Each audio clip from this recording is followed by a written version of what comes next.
Good morning. This is Father Stephen Kelly from St. John's Church in Detroit.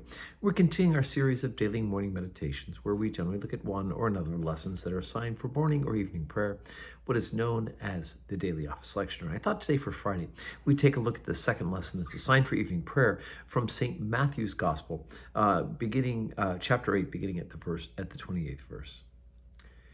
And when he was come to the other side, in the country of the Gergesenes, there were possessed two men with devils, coming out of the tombs, exceeding fierce, so that no man could pass by that way.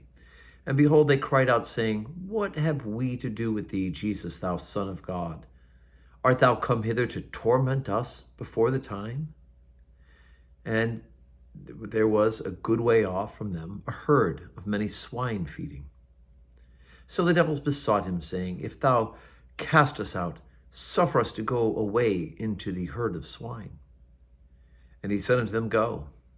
And when they were come out, they went into the herd of swine, and behold, the whole herd of swine ran violently down a steep place into the sea, and perished in the waters. And they that kept them fled, and went their way into the city, and told everything, and what had befallen possessed of the devils. And behold, the whole city came out to meet Jesus. And when they saw him, they besought him that he would depart out of their coasts.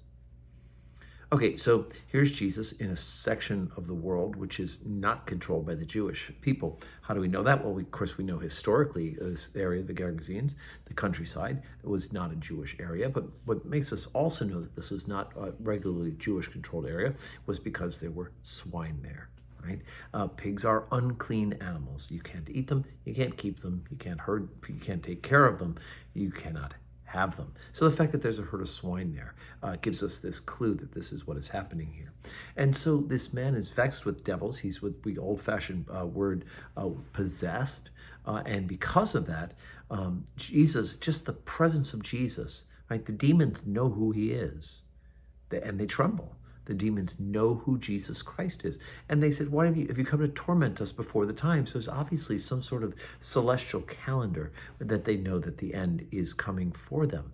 And obviously, one of the amazing things we know is that the victory has been won for us over sin and death by Jesus Christ. It's St. Michael and the angels who do the skirmish battles and things of that nature.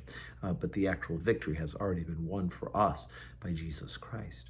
And so these demons, confronted with the reality that the Son of God is present with them, and they know who he is, they know he's the Son of God. They may lie to you and make you try not to believe, but they know who he is. They asked to be put into the swine, and when that happened, the swine then would basically kill themselves. They go into the water. I don't know if they thought they could use the swine to kind of hang out until the next adventure of trying to get after a human being. But either way, the interesting reaction is that the people who kept the swine go back to their friends, bring them back, and when they hear Jesus, their reaction is go away. Now, we know St. Peter's reaction to the unbelievable holiness of Jesus after the catch of fish was go away because I'm a sinful man. But I think we could probably pick up from this that they've said, go away, because Jesus was ruining their way of living. When it says here that they came out and they saw him, they wanted him to depart from their coasts because he was a threat to their way of life and to their religion. So it's interesting to hear that pushback from the other direction. So today is Friday, and we don't have public worship today, but we have a wedding rehearsal because we have a wedding coming up on Saturday, and we look forward to Eric and Jessica's wedding. So I hope that at home you are saying your prayers, using the daily office lectionary, and of course, staying in that conscious contact with God through the life of prayer and meditation. And God willing, on Sunday, we'll see you in church.